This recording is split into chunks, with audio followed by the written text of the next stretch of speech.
Recording. Hi, everyone. I'm excited to welcome you here today. I'm Dr. Carrie Cisna. I'm the Executive Director at the Interfaith Center. And today we have a special guest coming to us all the way from India.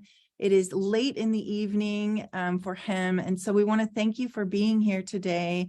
Syed, will you please just tell us a little bit about yourself and share with us a little bit about Sufism and what your message is. We are so excited to have you here. Thanks for staying up late into the evening and being willing to share your wisdom with us and your experience. So whenever you're ready, if you want to go ahead and share, yeah. Yes, I'm ready now. Great. Right. Am I audible to everybody? Yes. Yes, everyone can see you and everyone can hear you. Okay, thank you. First of all, I would like to say everybody hello and assalamu alaikum from India. Like Carrie have mentioned about me, I'm the 17th generation of the great prominent Sufi saint of Ajmer Sharif. His name is Haji Chishty, and entire world know about his work in humanity and Sufism, and the word which he have teach to the people and entire world. So first of all, we're going to talk about some of Sufism today in India, in Southeast Asia, and that we're going to talk about the healing part and the Sufism in peace. So if Kai is going to give me the permission, then I'm going to go ahead with that. Thank you so much. We are excited to hear everything you'd like to share with us. Yes, the Sufism, I'm going to start with the Sufism. Actually, the Sufism is a mystical form of Islam that emphasizes the devotional aspect of prayers and the use of both words and silence. It has a long and varied history in India, and there are currently several Sufi orders active in the country. You will explore the traditional Islamic practice and a brief overview of Sufism and how it can help you connect with your innermost self, which is currently we need ourselves to be coming to become a better human. Then we need the Sufism in our innermost section. Sufism is mystical, like I mentioned, the part of Islam in India from the centuries. Though it is a Muslim's traditions, Sufism embraces elements of other religions, making it a tolerant and inclusive form of worship in Sufi. It is believed that the true path of God is through love, devotion, not rules and regulations. Like currently, we have a lot of rules and regulations in wherever we go. But Sufism is not teaches this. Sufism teaches love and devotions. As much as love you have to God, to Allah, and devotions, it will work out the more and make you more closer to your God. They often lead simple life devoted to the prayers and the meditations. Sufism has a long history in India where it has been instrumental in promoting interfaith understanding and cooperations. Sufism is an Islamic spiritual tradition that dates back on the 8th of centuries, and though it is often associated with Islam, Sufism is not sect of Islam, but mystical offshoot of the faith. Sufism seek to connect with Allah subhanahu wa ta'ala through mediation, prayers, and self-purification. Because these three things, which is mentioned in every religions, if you follow any religions, you have to get the meditations, you have to get the prayers, you have to get the self-purification. This is the first step to follow the Sufism. The practice and teaching of Sufi, meaning vary from one teacher to the next, But all Sufis share a common goal to experience gods. Love and guidance in India, Sufism has a long and rich history. Many of India's most famous shrines were built by Sufi saints and disciples. Today, millions of Sufis live in India and the traditions grows in popularity. The Sufi follow the path of asceticism or self-denial. To gain spiritual enlightenment, it can include practice such as meditations, contemplations, and prayers. Sufi orders include the Qadriya, Chishtiya, Naqshbandiya, Saharwardiya, and others.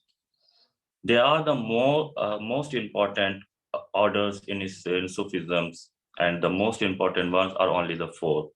The first one is the Qadri, which is the 1098 years old, and the Chishtiya is about 1072-year-old, and the Naqshbandi is about 692 years old, and the Saharwardi is about 570-year-old. So they are the most four important tariqa is in Sufism. Sufis believe that God is within every person. It's not for searching anywhere. If you find, God is inside you. And that by following the path of asceticism, one can reach out and connect with the divine. It can lead to a deeper understanding of oneself and the world around them, and ultimately a more fulfilling life. One of essential teaching of Sufism is that there is one God who created and controlled the universe. Sufism and Sufis also believe in the divine power of music, like in order of Chishtis, Tariqa Chishtiya, if you've gone, there is the music is the most important part of the tariqas, the orders, because it's connect. The Khaja Muinuddin Chishti has said himself that if you connect to your God, that the beautiful thing about that to listen to music and concentrate on the music. If your music goes to your heart, you will connect to your God automatically. And his belief about the music and the poetry. Poetry, everybody know what's the poetry important in the Sufisms, like Jalaluddin Rumi and Hazrat Nizamuddin Auliya and other prominent Sufis, which are often used in worship. They teach that it is essential to lead a good life and be humble, kind, and generous above all. They stress the importance of love for God, for other, and self. So we have to learn this, that if we we have a love of our God, then we have love to the other person as well, and we have to love ourselves as well. Asia's most notable Sufi figure, the Sufis who are well known in Asia, who have worked very hard in the Sufisms, in Asia, Pakistan, Bangladesh, India, and entire Southeast Asia. There is a few names which I'm gonna be tell you. The first name is Bulle Shah. The second is Data Ganj Baksh. The third is Haja Muinuddin Chishti, and the last one is Nizamuddin Auliya. Each of these figures contributed something unique to the development of Sufism in India. Bulle Shah is known for that instance, was known for his poetry, was known for lyric expert, and his love for God. Data Ganj Baksh was a mystic who stressed the importance of inner contemplations. And the Khaja Muinuddin Chishti is famed for establishing the Chishti orders and emphasized the doctrine of the unity of being with the God, which we called in Arabic is Wahdatul Wajud. Nizamuddin Auliya is considered one of the most illustrious Sufi saints of all time. The future of Sufism in India is uncertain. There has been an increase in the Islamic extremism, leading to increase the violence against Sufi Muslims. Many Sufis have also been forced to flee their homes. However, many people continue to follow the Sufism, and the tradition is still popular among young people and the olds. Sufism is an integral part of Indian culture, and it will likely continue to be a part of Indian society for many years to come. Sufis proclaim faith in the one God, Allah, and the Muhammad in his messenger, prayed 5 times a day, gave to the poor, fasted and made the pilgrims to the Hajj in Mecca. There is a big difference between Sufism and Islam. Nowadays people are telling us Sufism is a part of Islam or it is the religion. Sufism is not a religion. Sufism is the sect, like I mentioned earlier before. Sufism is just a sect in Islam. It's not the religion. But both share communities. The for example, if you got the both Sufism and Islam believe in one God who created the universe and all that exists in it. Sufis mystics believe that each human has the potential to become a divine being. Sufi meaning also has a strong emphasis on personal spiritual development and self-realizations. It is in contrast to the more dogmatic and legalistic aspect of Islam. Sufi orders are also loosely structured, which allow for greater flexibility in practice. Finally, Sufism is often associated with music and poetry, often used to express spiritual truth. So this is what the Sufism in India at the moment, and we are spreading the Sufism from India to the world. This is what the real Sufism. And this is how we're gonna make and work out to be part of our culture. Now we come Sufism and peace. The people are telling how can the Sufism and peace is together, because that if we go and look and search to the any religions, if the Christianity, in Islam, in Hinduism, there is a bad people as well, but majorities are the good. So we cannot judge the religion with the people. Doesn't matter however the people are, the religion is always taught us a good. This is what is we have to follow. And how can the Sufism support the peace? In Islam is a religion which civilized the human being worldly as well as spiritually. Almighty Allah sent his prophet to address his creation. They preached their ummah according to the divine scriptures revealed on them by Almighty Allah. In these scriptures, where Almighty Allah addressed the bodily need of man, he also provided the means for the purification of human soul. After the Prophet, the great saint and Sufis continue this cause. Islamic Sufism is known for its peaceful teaching. The Sufis are considered as ambassadors of peace, love, compassion, harmony, patience, tolerance, mercy, and kindness. Their method of preaching Islam is so impressive.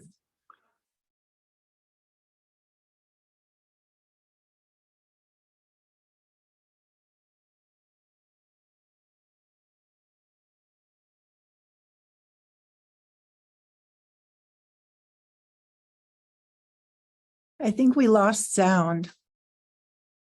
Can you all hear him? No. Syed, can you hear me? We lost sound. We can't hear you. We can't hear you. I can't hear you.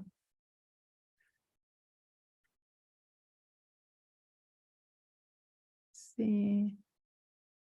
Can he hear you? Can you hear me okay? Doesn't look like you can hear me either. Do you want to try to leave and come back in? Let me write this in here.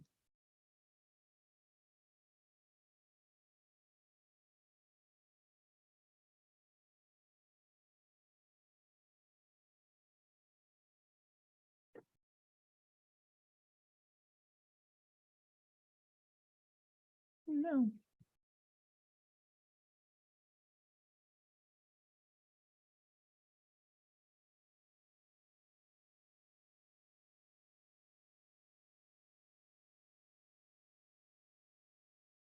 Oh, let's see. Let me see. Doesn't look like you're unmuted. Okay, he's gonna leave and come back. Sometimes that might work if he's got a unstable connection. Let's see. Thanks for being here, everyone. Thank you for your patience. As you know, when you're on the other side of the world, who knows if our connection is strong. See, he's back. Let's see. He's joining us right now.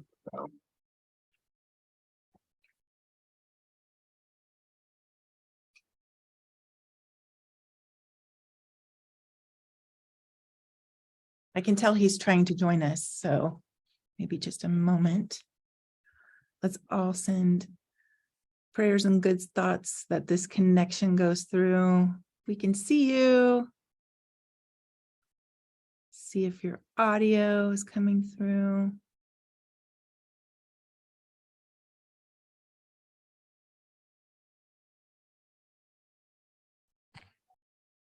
I think we can hear you now.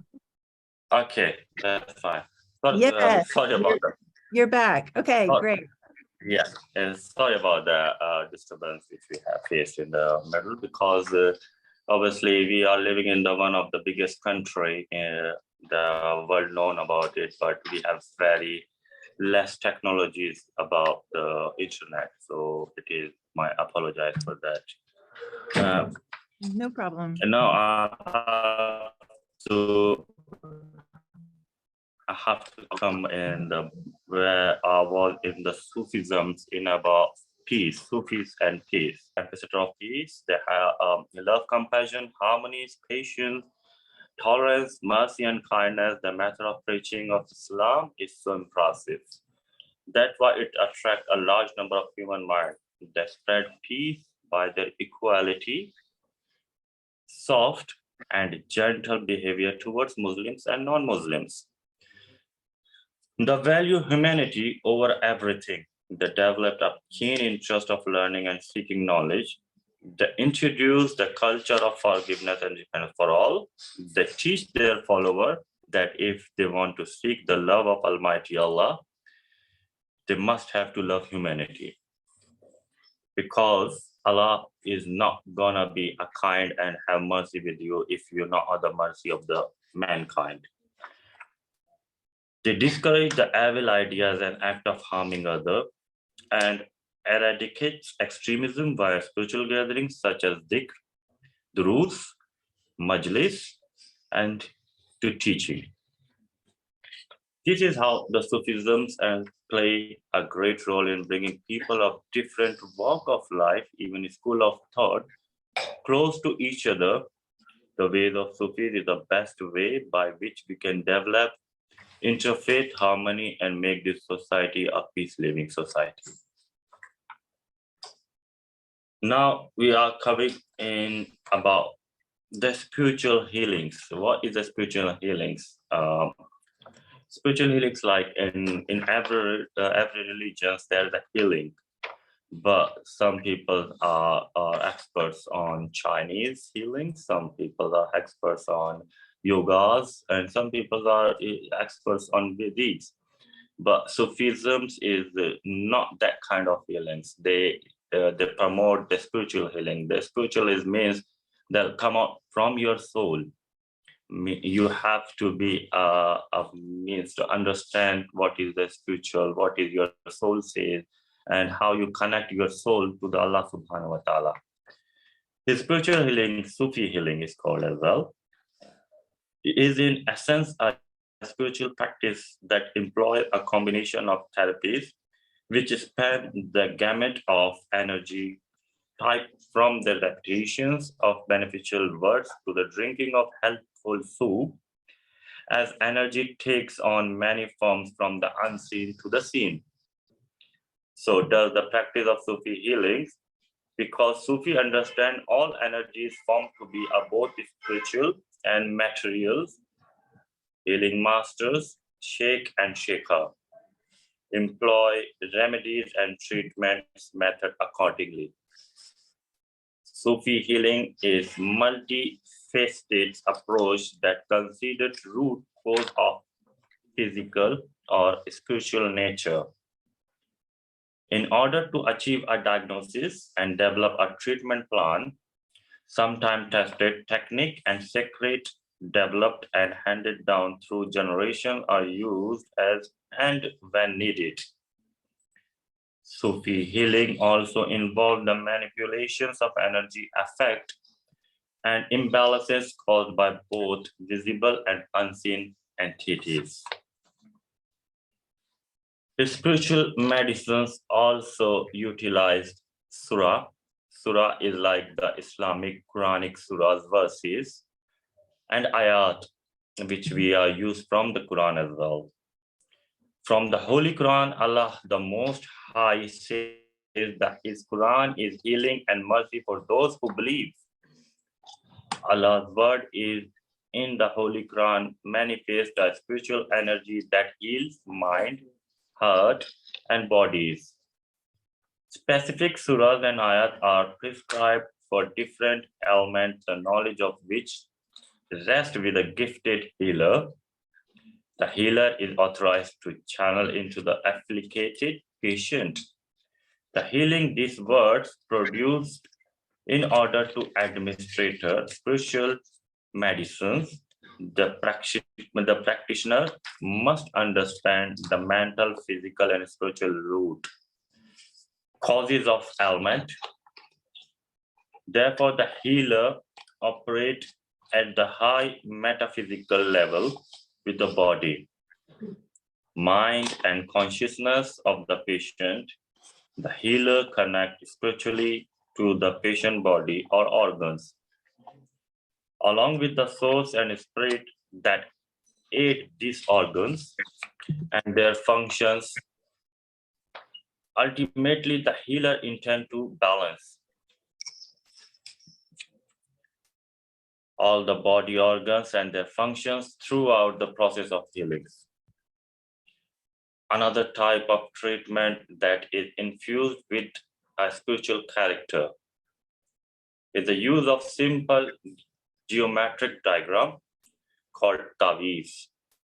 Taweez are mediums of energy that are confined and configured in the form of a diagram and are specifically designed and formulated for particular ailment or conditions.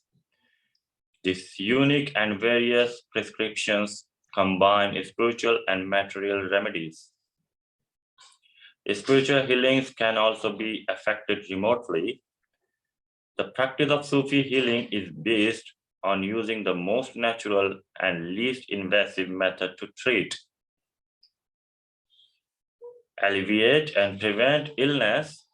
At times, medicinal herbs or specific foods may be recommended. Treatment are administered with deference to ongoing traditions, Western medical regimes that may be particular to a patient. Attention to a diet, lifestyle, and appropriate physical exercise are often key aspects of Sufi treatment program.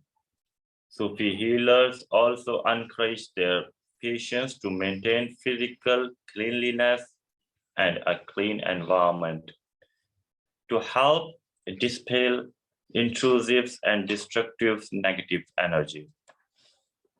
In the end, I'm gonna share some words which is the great prominent, like I mentioned, the name of Syed Haji Chishty have given a message for entire humanity. And his message are, love all, hate none. Mere talk of peace will avail you not. Mere talk of God and religion will not take you far. Bring out all of the latent power of your being and reveal the full magnificence of your immortal self. Be surcharged with peace and joy and scatter them wherever you are and wherever you go. Be a blazing fire of truth. Be a beauteous blossom of love, and be a soothing balm of peace. With your spiritual light, dispel the darkness of ignorance, dissolve the clouds of discord and war, and spread goodwill, peace, and harmony among the people. Never seek any help, charity, or favors from anybody except Allah. Never go to the court of kings, but never refuse to bless and help the needy and the poor. The widow and the orphans, if they come to your door, help them. This is your mission to serve the people. Carry it out dutifully and courageously so that I, as your Piro Murshid, may not be ashamed of any shortcoming on your part before the Almighty God and our holy producers in the Sufi order on the day of judgment. So this is what is my today topic, which I have put in front of you. So it's over to you, Carrie. You can take over. And if anybody wanted to ask any questions, I'm here. Wonderful. Thank you so much. That was a beautiful prayer to end on. So profound and beautiful. We do have a question in the chat box that we can start with. Connor is asking, what kind of ailments of the soul does Sufi healing remedy? The element in the soul of Sufi remedies healthy is one of the purifications, because until your heart is not clean and you're not thinking good about the other, I have mentioned it earlier, then your soul's not gonna become pure and clean. So if you want to get a treatment from the Sufi healing, from the spiritual healing, or from any kind of healing, it's been your soul have to be pure and become a positive energy. Okay, great. If anyone else has any questions, feel free to place it in the chat box, or if you would like to unmute yourself. Does anybody want to unmute themselves and ask a question? I have one question while people are thinking. You mentioned when you were talking about the energies that you're working on that are unseen and seen. I think you said that the masters shake. And I think I've seen that Sufis spin or shake, or spin around in a circle. Is that true? Could you explain a little bit about the shaking? Right. Yeah, could you explain what that spiritual practice is? In Sufism, it's called the spinning around is whirling, which is we call in Arabic language is raqs. Raqs is also, we can call it is a Sufi dance where they're spinning around, and because how and when they're gonna spinning around, there is certain moment when they start believing, when they start chanting, when they start doing something related to the Quran, or they have expected something from Allah. So Allah Almighty have given them a power, and their soul is connected to one God, which I have mentioned earlier. So once they have connected to their God, so their connections have become the most strongest connection in this world. They don't know what they're doing. They don't know how they're spinning it. They don't know how they are calling, but they are connected to each other. In that sense, whatever the person who are spinning is tells to their God, the God is always listening and God is giving him an answer. This is what we call a whirling. The dervish is a whirling. And the other part is about the seen and unseen, because there is a certain things in about the practice of Islam in Sufism. The more once you become a practice and once you become a sheikh or sheikha, the sheikh we call it the male one, and the sheikha is the female one in Islam. The both have right to practice in Sufism. So Sufism is giving the authorities for male as well and the female as well. The both can become a spiritual healer, the both can become the Sufi, the both can become a Sufi saint as well. But they have to practice, because without achieving anything, you cannot become a master. If you want to become a master, you have to do hard work, and one time will come, then you connect to your God, and the God will accept you, whatever you are. Then you got the gift from the Allah subhanahu wa ta'ala, and you can call yourself a master or sheikh or sheikha. Right.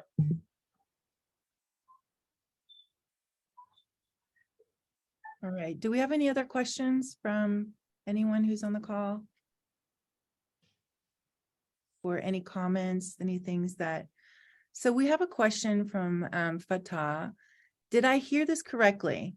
To receive Sufi healing, your soul must be pure. Exactly. Could you explain that? Exactly.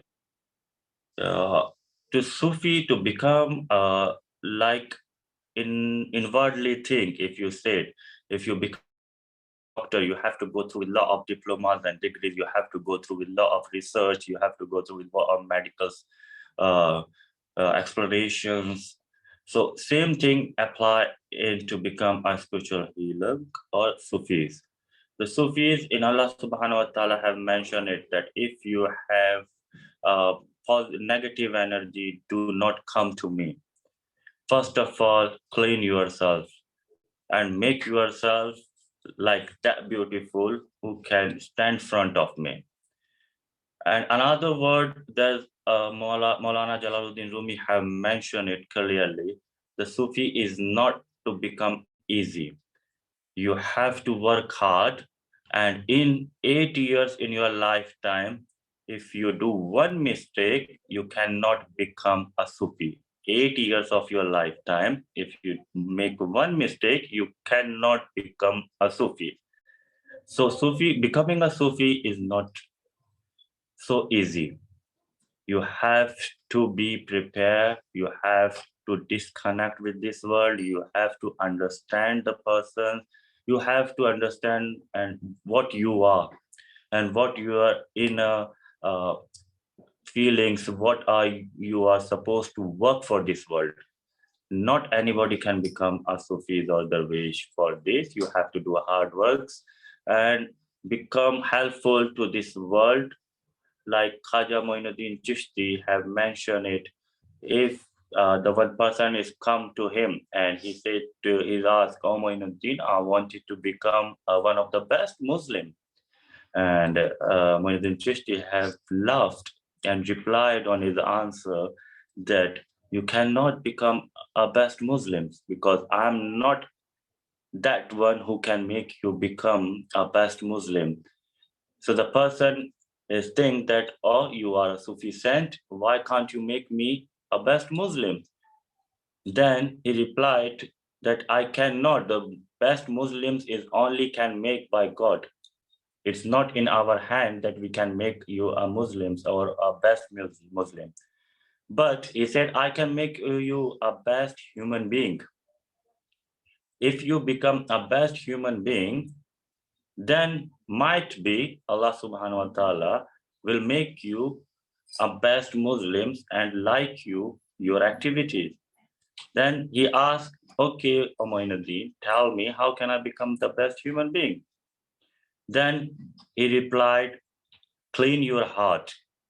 Do not keep anything in your heart to the other person. Doesn't believe if it's for, doesn't matter if it's from Muslim or if it's from a non-Muslim. Clean your tongue, give respect to your elder and your younger, and clean your eyes. If these three things is clean, then you are the best human being. And once you become the best human being, then you might become a best Muslim in this world. Great story and great explanation. So we have two more questions. One, can you be born a Sufi by being born into a Sufi family, or do you need to take steps to become Sufi during your life? No, to be honest, it's not necessary to be born in the Sufi's family. Sufism is not coming through generation and generation. has been a gift from the God to the person. Whoever he like, the Allah Almighty, he give the gift and he can make him his friend as a Sufi. But to become a Sufi, like I said, you have to become and make yourself a one of the strongest person. To make a Sufi is not necessary that you are belong from the Prophet Muhammad Sallallahu Alaihi Wasallam lineage or from the Sufis lineage or from any other prominent person lineage. Even if you are a poor, even if you are from any other religion, if you are from any other country, you can become one of the best Sufis if you follow the path of truth and haqq. All right, Mary, do you want to unmute yourself and ask your question? Yes, because thank you. For some reason, I can't send my message. So I wanted to ask two things. How can you tell if one is a Sufi master? And then I'll ask the next question. A genuine Sufi master. I beg your pardon, please. How can one tell if someone is a genuine Sufi master? All right, the genuine Sufi masters. Right. Okay, the genuine one. The interesting question, to be honest. This one, first of all, do we have our eyes in this world to find out who are the right one and who are the wrong one, first of all? Because we haven't got that eyes, we haven't got that power to recognize the person who are the fake and who are the reals. The genuine Sufi master is the one who are hide from this world, because you can find them, but it's very hardly you can find it. The people who are advertising themselves, the people who are promoting themselves that, oh, I am the Sufi, come to me, I'm the master, and I'm the genuine person, I'm the original, like blah, blah, and everything of this world. So definitely there is something not right about him. If you want to find him, the genuine Sufi master, you have to search it. Like I have mentioned in my speech earlier before, that to find Allah, you do not need to go anywhere. To find God, you do not need to go anywhere. If you want to realize God, if you want to realize Allah, you will need to find inside of yours. Allah is always living inside of human being, person, in his heart. If your heart is clean, then you will find your God, your Allah inside in your heart. And like Allah subhanahu wa ta'ala have mentioned in Quran, that I am the first, huwal awwalul, huwal akhirul, huwal zahirul, huwal batinul. That means I am the first, I am the last. I am in your talk and I am in your eyes. So see me, feel me, talk me, and I am in your last. Means I am always with you. But it's up to us that how can we recognize the God. If we can recognize the God, then we can see the genuine Sufis and genuine master in this world. Thank you. Thank you. My other question is, when you say about healing, you say your heart has to be pure. Wouldn't that actually be that you should be sincere in your search? Because our hearts we might have a good intention, but sometimes we mess up, make mistakes. So I would think that a sincere heart is what you mean. But forgive me if I'm mistaken. No. The heart is, like I mentioned, it's a good question which you have asked about that, because it's not always the mean of heart clean is like in about this moment of time, what we are seeing, what we are facing, what we are feeling. We might be wrong somewhere, we don't know. But what Allah subhanahu wa ta'ala is always telling us, be careful. Do not make mistake knowingly. Like if you know that this is the mistake and you're gonna do it, then it will count as a huge mistake. But if you don't know it's a mistake and it will happen from you, then it will not count as a big mistake. It will be forgiven by the Allah subhanahu wa ta'ala, and it will be erased from your records. And if we keep grudges to the other person, if we keep jealous to the other person, Allah said, do not jealous to any other person, because this is one of the biggest sin Allah have declared in his eyes, that if you jealous to any person, why do you jealous? Didn't I give it to you enough? Didn't I make you that person? Didn't I give you 2 eyes, 2 legs, 2 hands to work, hard work for this world and make yourself a beautiful? So if we believe on his statement that we are capable for doing everything, we are capable for helping and receiving help, like everything we have, but only thing we forget is to thanks to Allah or our God. If we keep forgetting that, the person who be receiving it, once, as example, in the end of month, once you receive the salary and your boss is front of you, you said, oh, thank you, boss, I have received my wages of this month, right? Next month you start your working, and then end of the month you haven't received your wages on time. You said, oh, I haven't got my wages of this month. So what kind of boss I got? So same thing applied in your life as well. Whenever you got something, thank you to your Lord, thank you to your God, and thank you to Allah as well, that because of him, you have get everything. And always try keep your heart clean. Do not keep jealousy. Do not hate anybody. Do not tell anybody that you are doing this, you are doing that, because he is the one who's watching everything. So this is what is my example to the people, to become one human, because we all from the one person, and his name is Adam. Thank you.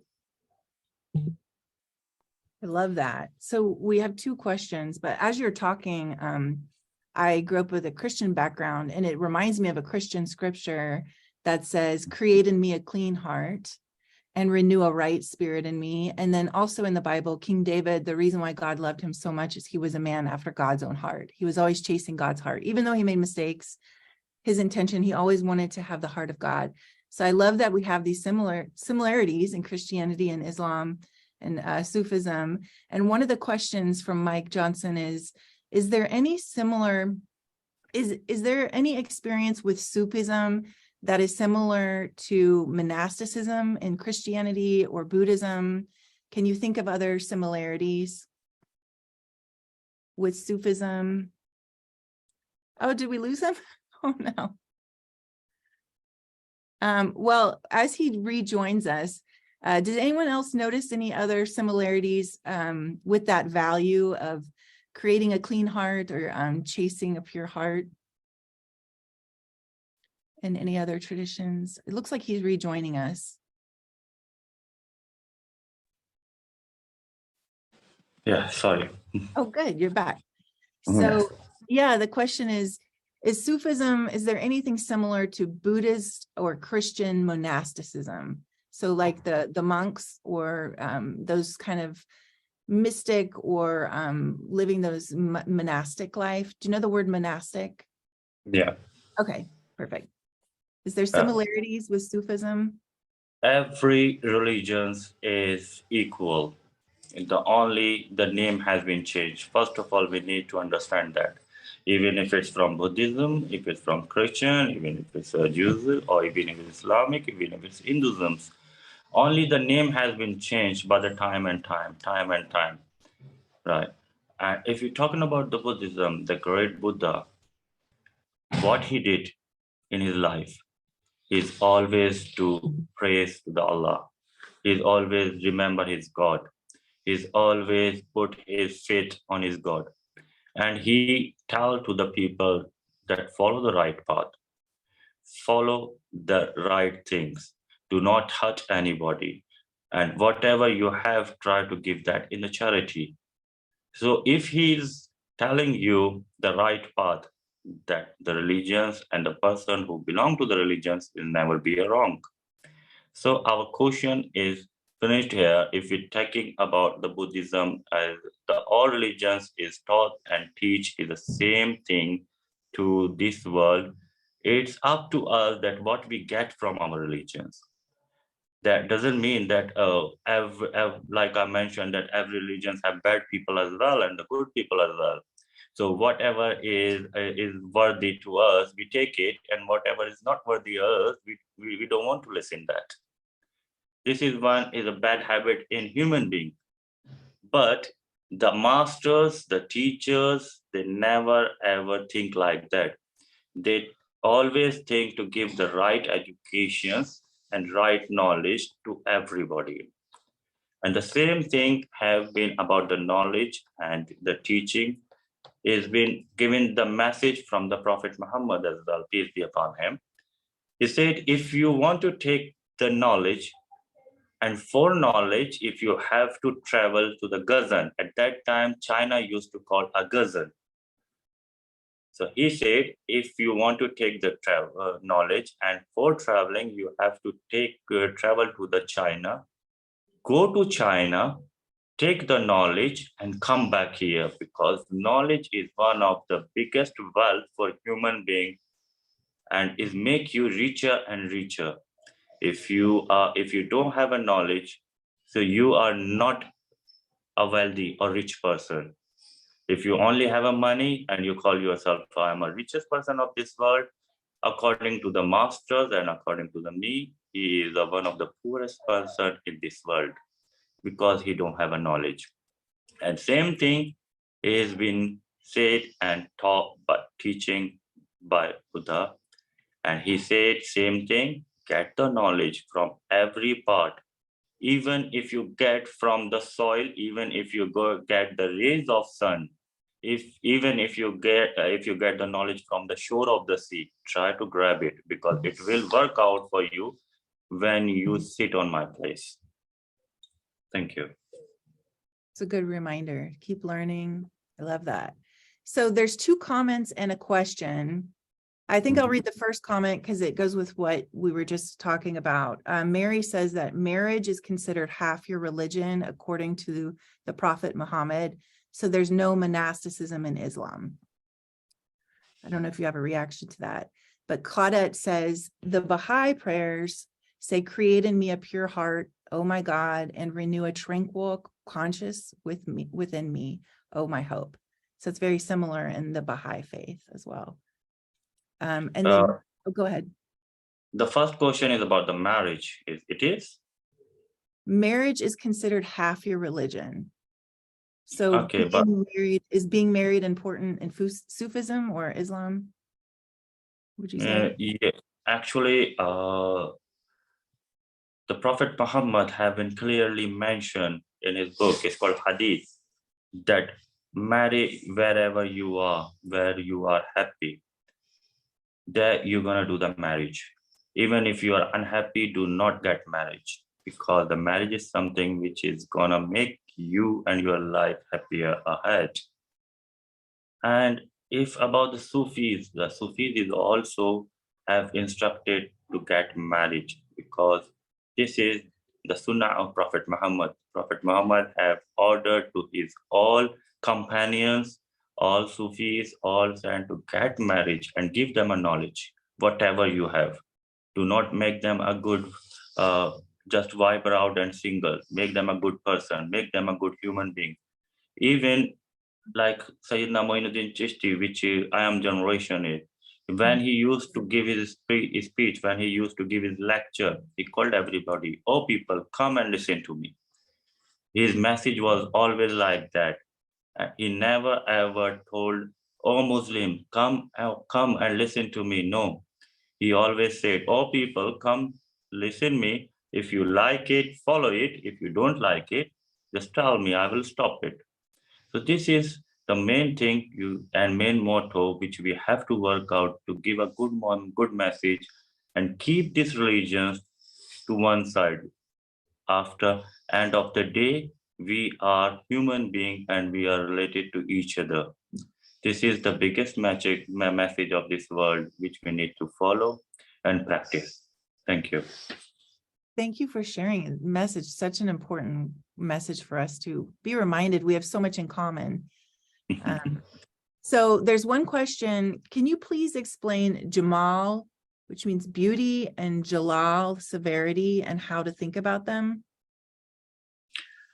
Oh, interesting question. Jamal is beauty and calm as well. In Arabic, Jamal is called the beauty, and your calmness is called the Jamal as well. Jalal is anger. Is anger, and Jalal, sometimes Jalal is going called as a fire as well. So where Allah have ordered Jamal, He ordered to Prophet Muhammad, "Oh Muhammad, tell your ummah to keep calm, be patient, have faith on me, and do the sabr." Sabr is of patience. Then you will get the highly reward from me. But if you do a Jalal, then in Jalal, you make a few steps where you're not supposed to do it. Jalal is like anger. Like when Sayyidina Ali, you might heard the name of his, Hazrat Ali, he was the daughter, he married to the daughter of Prophet Muhammad Sallallahu Alaihi Wasallam, peace be upon him. So he is the one who have fight one time. He was on the battlefield and he was fighting with one person. And on that time, the person spit on his face. And then Hazrat Ali put his sword inside the cover and he moved away from that person. Then the person is stand up and he said, "Oh Ali, I spit on your face. Why didn't you kill me? You have a chance to kill me." Then Ali replied that if I kill you that time, so that was my personal fight. It's become my personal fight because you spit on my face and I become anger. If I kill you at that time, that will become my personal fight. And Allah don't like my personal fight. Allah said, "Do not kill human being for your own sake. Do not kill animals, bird for your own sake. But I make myself to put my sword in the cover, make myself calm. And then once I calm down, I come back to fight with you." So this is the message which he have given to the entire people, entire ummah. Do not take decision while you are angry, because angry is always make you take a wrong decision. Always wait for your Jamal, wait for your calmness. Once you become a calm and positive, then you can get the right decision and you can follow the right ways. Thank you. Wow, what a great reminder. If we could all just live by that, the world would be a better place. Well, thank you so much. We're coming upon the end of our time. If anyone has a final thought or question, please feel free to place it in the chat box. But we would like to maybe just give it over to you. If you have any final thoughts that you'd like to share with us before you go. Yes, obviously. Like I said, that I'm living in the small city in India. It's called Ajmer, and we are in the surrounding of mountains. And Alhamdulillah, we are living in the small city, but we are happy. The one which we are living and the one we are from the generation is the one that taught, he teaches, and he is our teacher, he is our master. He traveled nearly half of the world by his foot.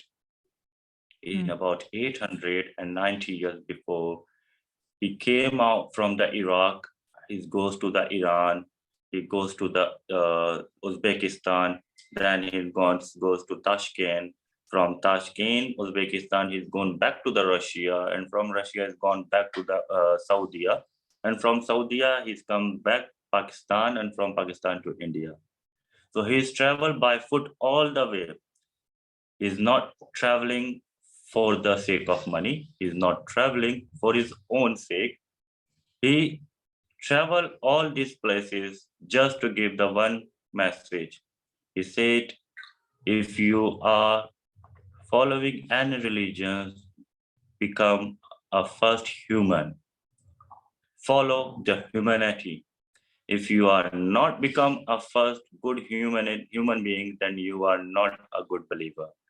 That means you are cheating with your God, you are cheating with your Lord, if you're saying you are a good believer, but you are not a good human being.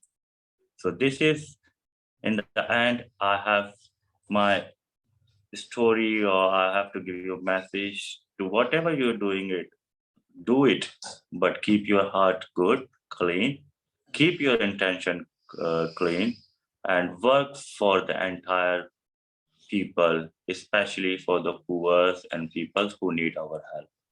And I would like to invite everybody to come India once in a lifetime and get the experience, the real experience, the holy shrine of Chishty Ajmer in India. And I'm here, we are here to welcoming you. Inshallah, look forwarding you in the future. Thank you very much. Thank you so much for those wonderful words. Thank you for spending an hour to share your journey with us and your wisdom. And everyone knows how to find you. We have your website, and we know how to find you on Instagram. But please keep sharing your message. It's such a beautiful thing to hear. And I feel like it raises all of our energy just to hear your words and your message. So keep up the great work. And we will keep following you and seeing how your journey unfolds. We wish you the best. Yeah, have a wonderful day. Thank you everyone for being here. Thank you. Okay, bye. Thank you so much. Thank you and God bless, someone says. Have a good day.